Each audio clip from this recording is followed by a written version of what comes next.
Right now is an overview of what's ahead of us. This is basically a table of content, and what we are seeing here are chapters. We'll be going through 1, 2, 3, 4, 5, 6, 7 different chapters, and each of those chapters will be doing something different. Now, for the first four chapters, we'll be focusing on preparing our main establishing shot. Starting with the first chapter, we'll be focusing on building the layout, and here you see the number 134, which means this chapter is over 2 hours long, because building the layout is, I think, this is the most important part of this whole tutorial, because when we are building the layout, we will be solving around like guessing 80% of the problems that will be ahead of us. And in the layout, we're gonna want to build in a way where we'll be able to, in our future images, to come up with like a bunch of different and additional angles. And also the other things that we will want to establish in layouts are a feeling of scale and maybe a bit of a feeling of depth, to be able to notice how stuff recedes into the distance. Now, at the end of this chapter, I'll be having some personal opinions on what I think or what kind of processes are happening when we are doing stuff, or when we are following this workflow. And by the way, this is one of the workflows I'm using, and this is the most fun one to me, but I'm gonna talk about it in a second, because stay on track, Piotr, come on, you just started recording this video. So throughout this whole tutorial, I'll be referencing to myself as a painter, as an architect, as a game designer, as a cinematographer and whatnot.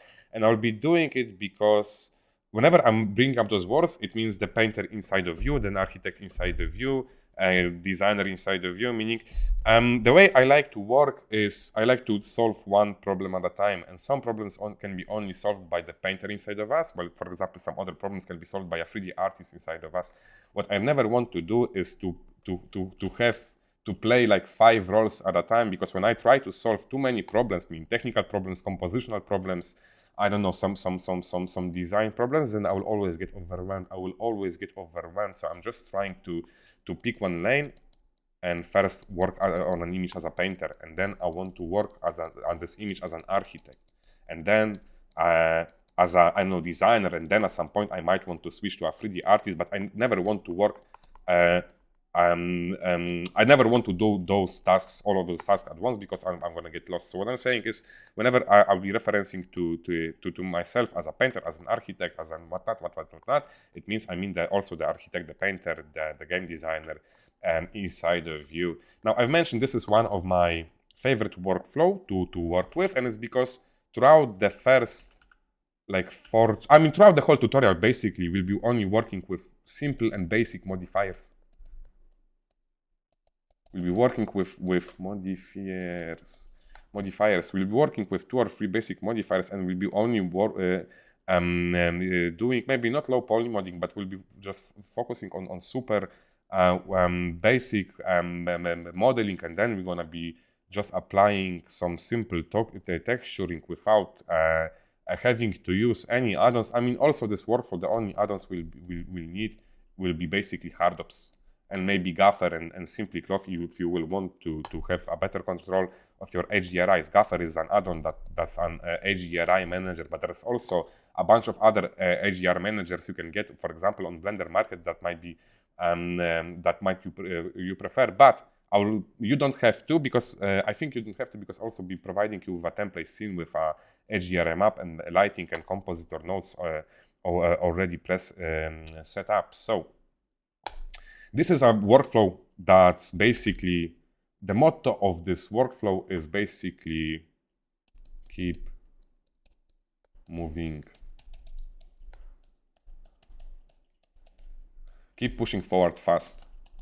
I mean, we'll only be trying to find simple solutions to the problems, and then after like a certain pass, when our images will look more polished, is, for example, when we can start messing around with most complex add-ons or most complex shader setup. But what I wanted to say, throughout the majority of the tutorial, we want to keep moving fast, which means we'll be only using simple texturing, simple modeling. We won't be over-relying on add-ons, and especially won't be relying on add-ons that, for example, might impact the performance of our scene. Now, from the first chapter, building the layout, all right, I've talked about this. Now, with each pass, with each chapter, we'll be taking another pass of our image, and after we'll get to, I'll be explaining how I look at texture, how I use texture. I'm not talking about the technical aspects. I'm talking about, for example, texture hotspotting, or what do I want to see. And in the textures, I'll be like talking about some hard surface refs. Of course, we'll be modeling a lot of the stuff, but at some point, we'll be mixing the stuff that we modeled with a bunch of scans in order to push, or maybe, I don't know, get to our goal faster. Now, after some point, after we get to like after fourth chapter, what we're gonna be doing is I'm just gonna grab a camera, and because we'll be sticking to establishing a proper layout in terms of scale, in terms of depth, in terms of like placement of objects, what we're gonna be able to do is we're gonna be flying our camera around and looking for some interesting shots, some additional shots. Now, in my case, I've picked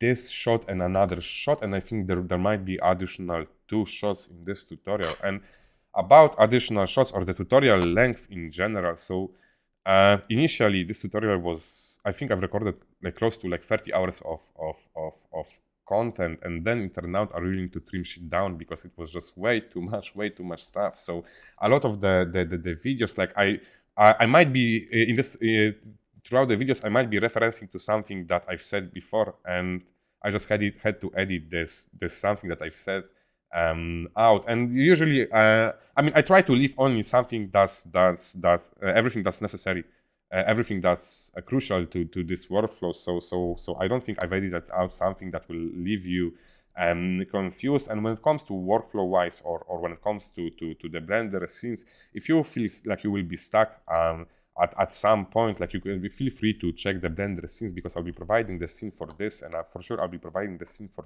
this file. And for this one, I mean, this is the same scene and the volumetrics are just different, so maybe I'll be able to do it in the same file. But also, what I wanted to say is, this isn't like a follow step-by-step tutorial, meaning I don't want you to stick with the dimensions, or I don't want to, although I will provide you with a template scene with some bounding boxes, bounding walls. It will be extremely difficult for you to try to follow the exact same thing that I wanted, that I will be doing, because with time there will be like dozens and dozens elements will turn into hundreds, and hundreds elements might turn into like thousands of elements. So also, I mean, that's why I kind of wanted to prepare this tutorial in a form where we are building a layout, and then there's something big in the middle. And whatever this something big, or this big object will be, or can be, I'm leaving it up to you. I mean, you can follow me, and I will be working just with like a simple cylindrical shapes, but also at the end of in the first chapter, I'll be proposing a bunch of ideas, dropping a bunch of ideas you can pick from. I mean, you can choose basically anything you want, but what I wanted to say, we want to respect the rules, never halves, or never make any 2 intervals the same. This is one of the most important rules to me, meaning if we are going to be, let's establish this, and I'll be talking about this some more in the coming videos. If this is our big shape, there's a horizontal line and there's a vertical line. What I want to establish in here is there are times, because we'll be working with architecture, there are times where we want to introduce the rule never halves, but there are times where we just won't be able to, because when it comes to architecture or to structure, we want to, when it comes to architecture or structures, we sometimes just have to compromise, meaning shit is just built sometimes certain ways. And for example, I went with like a bunch of metal platings, right? So either, although I wanted to avoid the rule never halves, like stuff can be just assembled this way, right? So I went with a lot of repetition when it comes to horizontal placement of lines. But then when it comes to vertical placement of lines, as in how I wanted to divide the shape, I wanted to really use this rule never halves, meaning there will be this huge thing, and then there will be this smaller thing, and then there will be in the end some smaller trims, even even dividing the shapes. And then at the end, what I'm gonna be doing is, instead of having straight lines, I'm gonna be pushing them with like a bunch of different bevels. But what I wanted to say is, let's keep in mind, whatever we might want to will be designing in here, let's not just do a design that's like grid, looks like grid, where whatever we're going to be placing will be just at even distances and will be just busy. The healthiest, I think the most reasonable way to do it is some of the lines, like the horizontal lines. Wait, those are horizontal, right? Horizontal lines. They can be even, while the vertical ones, they will be at different pacing. Or we can maybe do it the other way around, where those shapes will be cut like so, and then, for example, this segment can be something else than this segment, like so.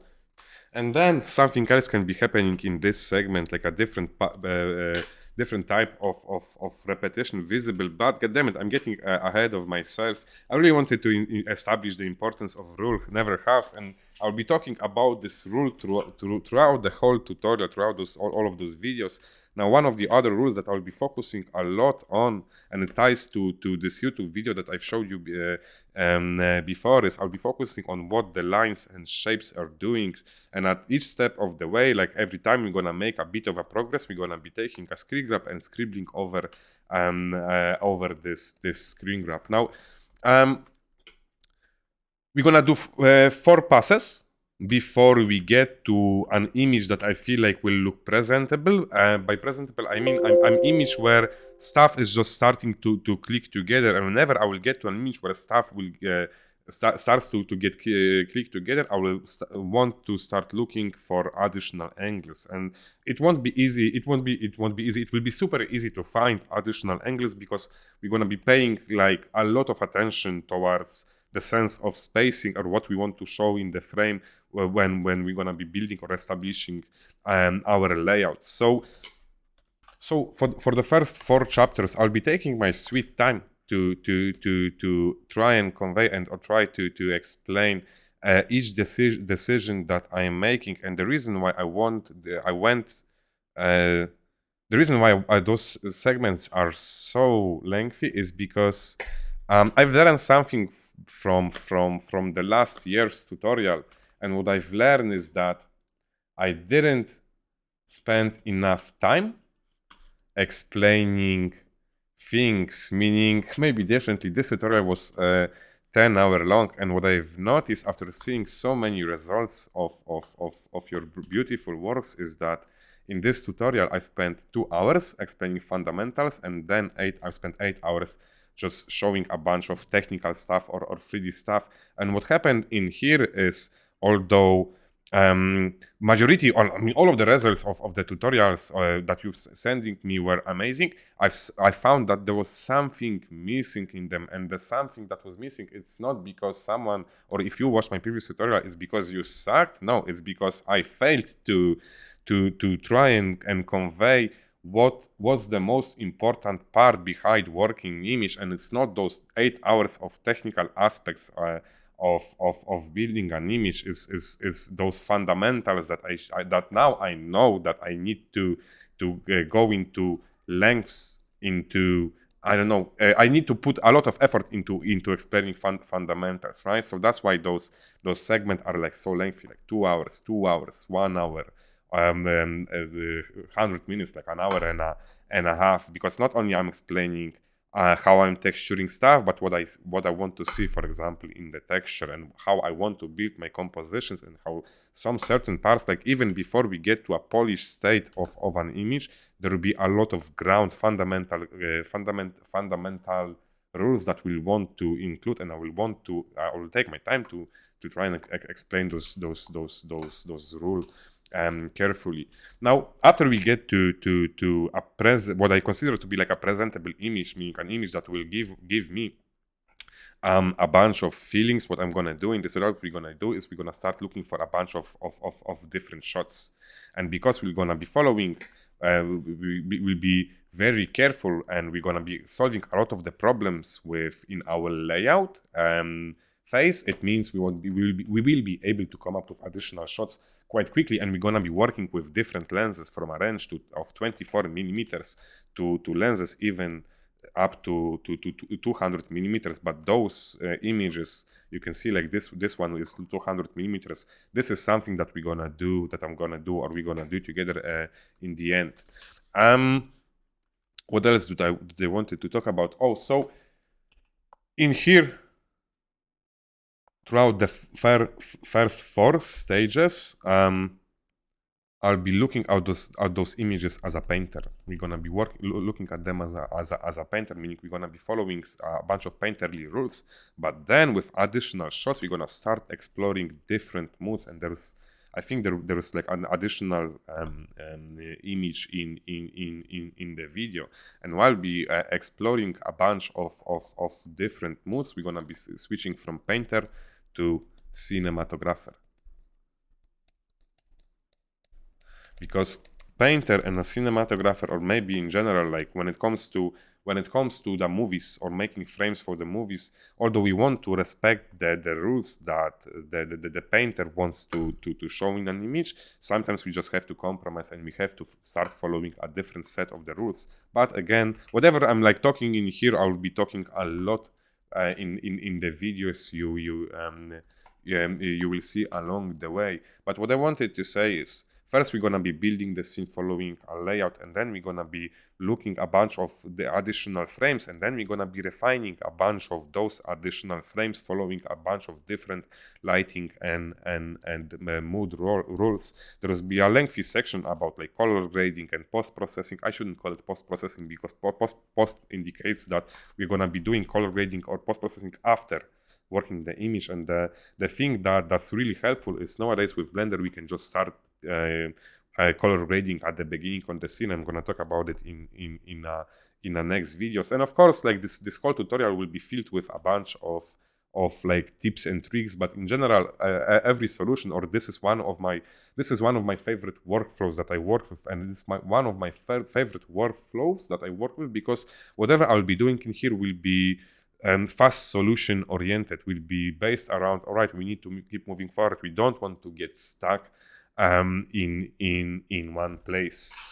Now, after the section about color grading and us trying to find additional shots and refining some of the shots, meaning refining some of the assets within those shots, we're going to circle back to the main shot, to the main establishing shot, and we're gonna polish this some more. Now, the reason why I didn't want to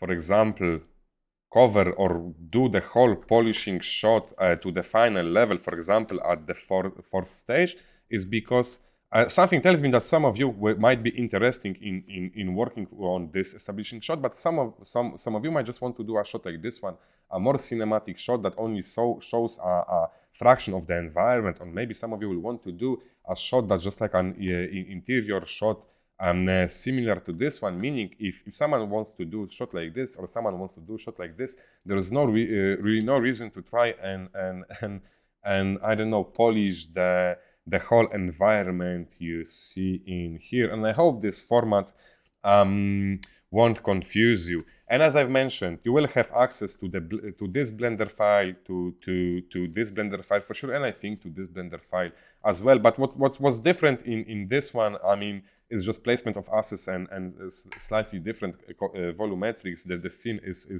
is basically the same. And what I wanted to say right now is, the other thing I wanted to say is, I try to keep those scenes as optimized as possible. I mean, I'm pretty sure that you will be able to run those scenes on RTX 3000 card series, but whenever you're opening a scene, or whenever you're working with a scene, always remember to keep your scene unpacked. Always go to File, External Data, and unpack your resources, because when your textures are packed within your Blender file, it kills the performance of your scene, meaning your scene will start running terribly slow. Oh, and the other thing is, always keep your files on don't keep your files on an external drive, because external drives, maybe you have like a super fast external drive, but usually like the ones I'm using, they have like slower transfer rates than the drive I have on my in my desktop PC. So whenever it's possible, keep your scenes unpacked and keep your files on your fastest drive, because if the transfer is slower, it means of course your Blender will be slower with loading the textures or loading the scenes in general. But anyway, you will be provided with like a bunch of scenes here. And the other thing that I wanted to bring up is because I consider those scenes to be, although the workflow will be, I consider it to be a fast workflow, and workflow that's very accessible even to new or maybe not super new, but fairly fresh Blender users or Mimic users that are familiar with Blender interface already. What I wanted to say is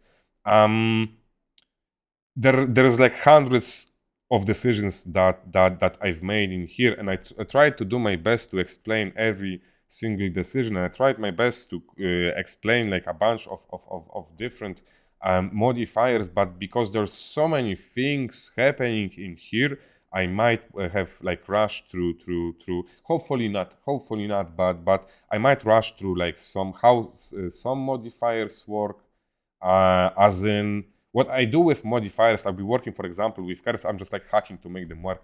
And the same, I will work with simple deforms, and then with one shot, I'll be working with particle systems to have like a bunch of small bottles hanging from the ceilings. Now, I'll be just showing you the way I work with, or I'll be working with Simple Cloth to simulate the cloth. I know Simple Cloth has like 10,000 options, and all of them are like amazing and fucking great, but because I wanted to keep moving forward, I will be like hacking a lot of the hacking, like just doing something very sloppily, just trying to achieve something in the fastest way possible, even if something will look gloopy. There are proper way to do things, but the proper way to do things sometimes can take a bit more time, and then there's the fast way to do things, and I'm just a huge fan of the latter, because I always want to avoid getting stuck at one single element or one small problem. Now, the other thing I wanted to mention before we move forward, this is like the table of content for the whole tutorial, and as I mentioned, I had to edit like a lot of the stuff out, and I will put it somewhere. And the stuff that I was editing out, it was like basically talking about the importance of layout while showing a bunch of RGB shots, because I've done shitload of RGB shots, and those RGB shots taught me that that my images sucked for the longest, or maybe differently, my art got like, I felt like I leveled up after working on a lot of those RGB shots, because those RGB shots made me understand the importance of building a proper layout and importance of solving our problems in our first stage, meaning this is like 80% of our brain power will go over in here. But again, this will be those segments that I've edited out are mostly something that might be useful, but maybe not for the sake of just like following the workflow. I will find a place to upload them. Now, some other things that I've talked about in those videos are like how I come up with ideas for an image, or there was a segment about the fundamentals of color and light, and I will still talk about like color and light throughout a lot of those images. Now, the other thing, one last thing that I wanted to add is you see the table of content in here, but there's a chance that I might still add like 1 or 2 hours of additional videos. I mean, initially I wanted to end this tutorial on those segments and then maybe like do this additional shot, but then I decided, I mean, why the fuck not, right? Like, if I want to convey some stuff and I want to drop the knowledge, and I can like talk a bit more about well, other stuff as well. And I really love, like, when I'm working on one scene, I'm a huge fan of trying to squeeze as much as possible out of one scene, and hopefully I will be able I'm able to convey this understanding in the videos to follow. All right, so I want to show you the template scene I've prepared for you, and with this template scene, I'll be already dropping a bunch of tips and tricks